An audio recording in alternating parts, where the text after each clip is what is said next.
आता राजेसाहेब आल्यामुळे थोडंसं माझ्या धमकीला मर्यादा येणार आहे, पण त्यांची पार्टी शिस्तबद्ध, आमची पार्टी रेड्या पाड्याचा आहोत.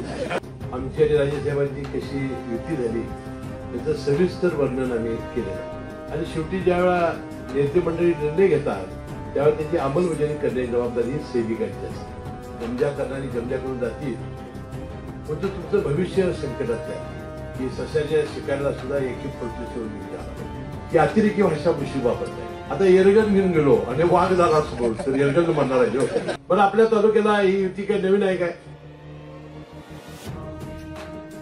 आपल्याला गेले 3-4 दिवस वर्तमानपत्रामध्ये आणि प्रसिद्धी माध्यमांद्वारे आणि प्रत्यक्ष आमच्या मनोगतामधून आमची आणि राजेसाहेबांची कशी युती झाली याचं सविस्तर वर्णन आम्ही केलेलं आहे.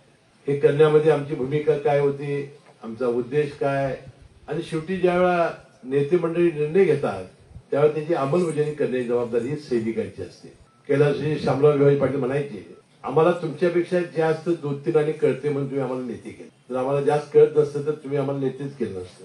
आणि ते कधी कधी म्हणायचे की मग तुम्ही आमच्या खुर्चीवर बसा आणि घ्या निर्णय. याचा अर्थ असा की एकदा नेत्याने घेतलेला निर्णय हा मनाला पटो अगर न पटो हा मान्य करायचा आणि त्याच्यामध्ये यश मिळवण्यासाठी आपण प्रामाणिकपणाने प्रयत्न करायचे. आता राजेसाहेब आल्यामुळे थोडंसं माझ्या धमकीला मर्यादा येणार आहेत, पण त्यांची पार्टी शिस्तबद्ध, आमची पार्टी रेड्या पाड्याचा आहोत. आता काय असते समाजामध्ये असं ज्यावेळेला होतंय ध्रुवीकरण, त्यावेळेला अनेकांना असं वाटतं की आता आपलं महत्व गेलं, की दोघं भांडत बसली असती तर आपलं महत्व राहिलं असतं. आपल्याला कोणतं विचारलं असतं, आपल्याला काहीतरी 4 पैसे मिळाले असते आणि आपलं महत्वच कमी झालं. आणि मग जरा थोडा गमजा करण्याची सवय असते त्यांना. आता हे जे फॉर्म भरून जे राहिलेले आहेत ते काही सहज झालेलं नाही. कोणाला उठून बसवायचं, कोणाला पंप मारायचा.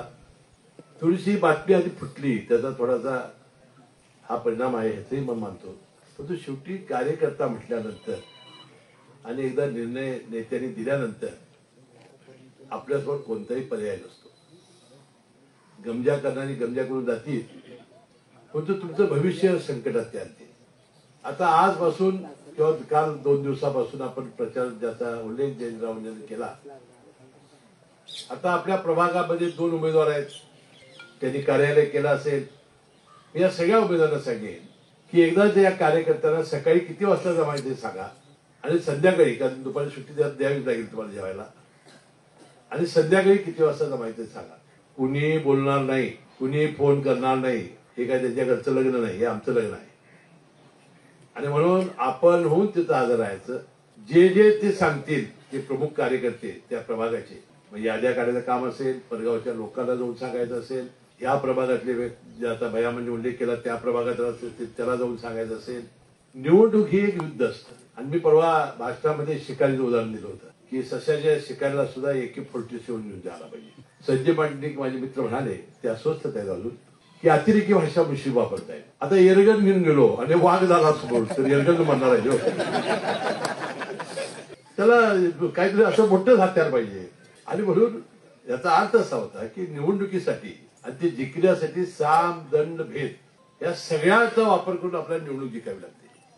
आणि अनेक वेळा मी भाषणात, आता राजेसाहेब असल्यामुळे माझ्यावर बऱ्याच आलेल्या आहेत, आपण गल्लीतल्या गोट्या खेळणाऱ्या मुलांची सुद्धा स्पर्धा लागली की ती आमची टीम कशी जिंकली पाहिजे, त्यासाठी कसं त्याला मार्गदर्शन करता येईल हे आपण इथली तयारी आपण केली पाहिजे. म्हणजे निवडणूक ही जिंकणंच, याशिवाय दुसरा कुठलाही पर्याय नाही. एखाद्यालाही येऊन तक्रार केली की कृपया तुम्ही हा वाईट प्रसंग आमच्यावर आणू नये, एवढीच विनंती मी या निमित्ताने करणार आहे. कसलीही तक्रार येता कामा नये. आणि दुसरी तुमच्यावर जबाबदारी आहे, कोणही आपल्या गटात असेल किंवा राजेसाहेबांच्या गटात असेल, जर निगेटिव्ह बोलत असेल तर त्याचंही नाव आम्हाला तुम्ही सांगितलं पाहिजे. लगेच त्याला पॉझिटिव्ह करण्याची आवश्यकता आहे. मी मगाशी म्हटलं की अनेकांचे मानवी स्वभाव असतात, कुणाला आवडते, कुणाला नाही आवडत, आणि यामध्ये निगेटिव्ह वातावरण करणं आणि मनाच्या मध्ये संभ्रम तयार करण्याचं काम अशा एक शक्ती करत असतात. आपण फार बारकाईने तिकडे लक्ष देण्याची गरज आहे. बरं, आपल्या तालुक्याला ही युती काय नवीन आहे काय? डॉक्टरांनी ऍडमिट होण्याचा सल्ला दिलाय, पण स्पेशल रूम परवडत नाही. मग टेन्शन घेऊ नका. सूर्य हॉस्पिटलने प्रथमच अगदी कमी किमतीत सर्व सोयींयुक्त आणि रुग्णांची गरज लक्षात घेऊन बजेट फ्रेंडली रूम्स उपलब्ध केले आहेत.